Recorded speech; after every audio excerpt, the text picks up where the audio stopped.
Good afternoon, everyone. My name is Palmerin-Velasco. I am the Senior Director, Future of Work here at the Canadian Chamber of Commerce, and I am super thrilled to be joined today by Julia Kelly.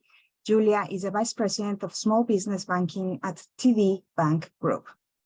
Julia has held a number of executive roles within TD, including senior roles in commercial real estate, risk management, retail banking, and diversified industries. In her current role, Julia leads a national team to support the growth of Canadian small businesses through advice on credit and cash management solutions.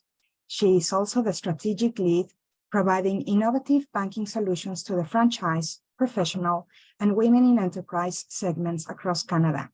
So, Julia, thank you so much for being here today. I know we're in for a great discussion. So, I know, the topic of the conversation today is around allyship. And I was wondering if you could share with us, why is allyship important to you? Well, first off, thank you so much for inviting me to be here. It's an absolute pleasure to be able to share some of my thoughts on allyship. And such a timely topic and important conversation. At the end of the day, we know that sponsorship and allyship are critical to a woman's career progression. And at TD, we really believe that people in positions of power, men specifically, have a critical role to play as allies to empower women across all industries, and especially banking, where it is predominantly still male-dominated. Women, and in particular, those who are also part of underrepresented communities, Black women, Indigenous women, 2S LGBTQ2+, women experience unique and heightened challenges at work. And we need to challenge the biases and inaccurate perceptions and provide women with the career opportunities they deserve. So I'm really looking forward to diving in and talking more about allyship. Fantastic. So just to get us started, can you define allyship for our audience? And I mean, you already mentioned a few very important things, but perhaps you can share a little bit more around your thoughts on what does allyship requires? Sure. I think allyship is not easily bucketed into one simple definition, because it's not necessarily just a title someone can bestow on themselves. And whether you're an ally or not is up to the community you're trying to support, and up to you to demonstrate your ongoing commitment through action, earn trust, and building of relationships. And so I think we really all have a responsibility to drive gender equity, diversity, and inclusion generally, and can't rely on others to drive progress. So I think that we need more progress, but really what that means is supporting those who are underrepresented, who may have a different view, and taking the time to listen, ask questions, seeking to understand, and then taking appropriate actions, including using your influence to advocate and create opportunities for women. We have to understand the intersectionality as a part of our work on gender equity, and not all women have the same experiences and challenges. And so an ally really means listening, learning, and better understanding colleagues and those around us, as well as even in social environments, to stand up for our culture, our values, and ensure that we're attracting those and retaining talent and supporting those around us to achieve what they aspire to achieve and what they hope they are and know they're capable of. Yeah, for sure. I know you mentioned before the importance of sponsorship and those people with power taking on an active role to become allies. Can you share an example of a real challenge you have faced, perhaps you have experienced yourself or that you have observed, and how this has impacted your views on allyship? I'll think about a point where is a good example for where some women experience a divergence in their career and where allyship becomes really critical, which is going on parental leave and taking maternity leave at a really critical time, not only on a personal journey, but what that means for your career and how you need your colleagues to show up around you.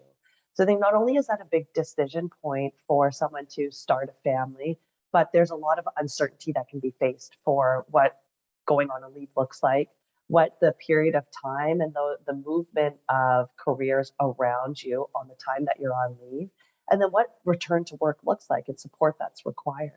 So I'll share a specific example, and actually as it relates to men and parental leave. So I think that parental leave versus just maternity leave, but really accepting everybody taking time to care for children and sharing the responsibility is a really good example and a time where it's impacted my view on allyship. When I look back years ago, there was a lower degree of men who took parental leave.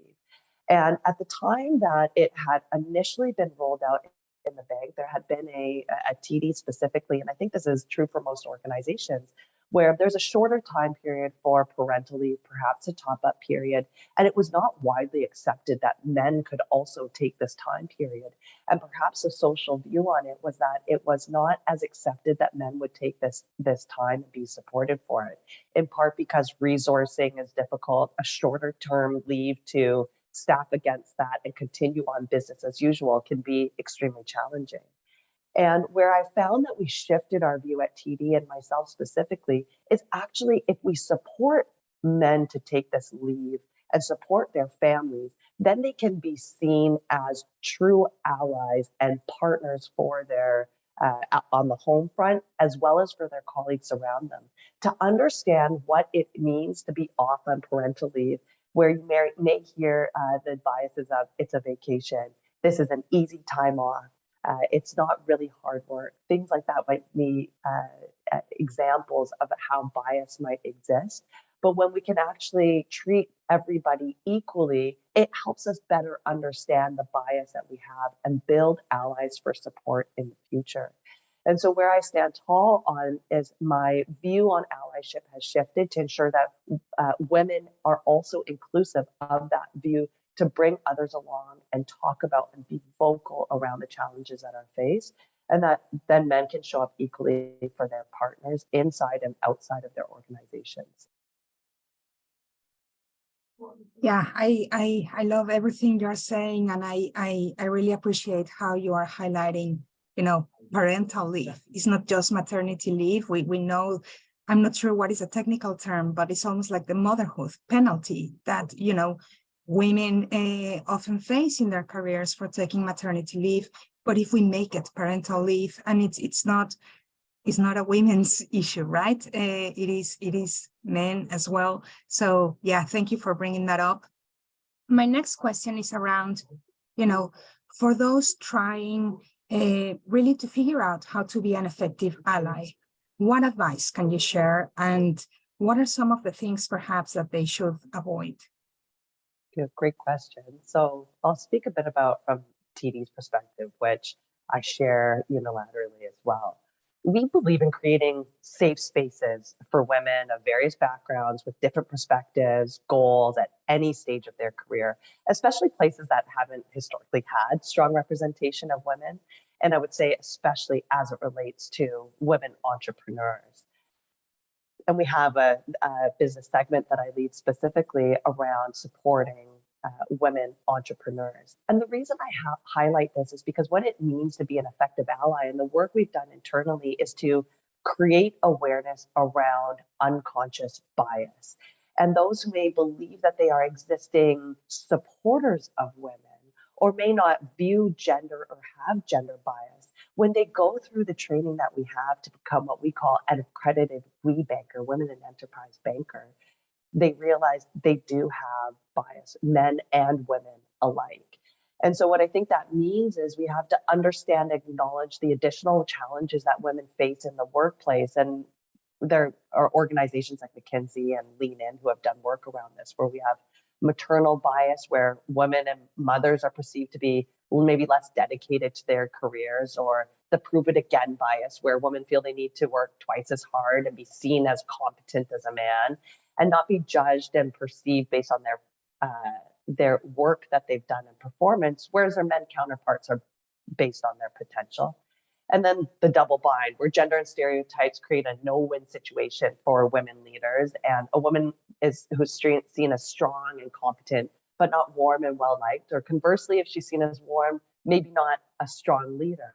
And so when I think about this, bringing it back to how you can be an effective ally, it's about understanding these biases and understanding where you may be wanting to avoid these biases that exist. And only the work and bringing this into consciousness, talking about it frequently, having conversations to understand real life examples, and sitting and listening versus telling and dictating to someone how they feel or what the experiences are that they've had. I would really encourage that challenge of listen, pause, reflect, versus finding a space to share your own experiences and sharing your own ideas if you truly are an ally. Yeah, thank you for that reminder. I think it's work that never ends. And like you mentioned, we all have those biases. And then when it comes to the workplace, those gender biases are very real, and they can have very real effects. They often have. So my last question for you, and you mentioned, perhaps a couple of times, male-dominated sectors and industries. And at the Women in Business Summit, we're talking about that. We have an amazing panel of female entrepreneurs who are really disrupting the status quo, crossing over into what would be considered male-dominated sectors. So if you had one takeaway or a call to action for the audience, and thinking about these male-dominated sectors, what will it be? What can we do to make sure that women are not losing out on access and opportunity to enter and thrive in those sectors? I'm going to answer your question with two calls to action, because I'm going to separate it into the women in the room and the allies in the room. So if I first think about the women in the room, it's to be confident. Be confident in yourself, be confident in your ability, and be vocal around your confidence and those around you, and sharing your story so that people understand your point of view, but that you bring an extreme level of value to your organization, to your peers around you, and socially. So that'd be my first call to action for the women in the room, is be confident and believe in yourself. When I think about the allies in the room and to the men in the room, it's vital for these men to embrace their role and accountability that they play as allies and as inclusive leaders. These aren't women's issues, they're everybody's issue. And so if we put in that, it's how do we actually think about being an ally, trusting and listening that the truth that people are speaking is something that we can support, that we need to listen and understand the unconscious bias and be held accountable for how we can show up and be equitable in the workplace. So when I ask men about thinking, and the allies in the room to think about how they show up, how they're listening, and not thinking about these throwaway comments that can really affect someone's and the perception of that person, is be thoughtful as an ally and listen and show up in an equitable manner. That's fantastic. What a beautiful way to end our conversation. Thank you so much for joining us, Julia, and have a great day. Thank you. Thank you again for having me. It's been an absolute pleasure to chat with you today.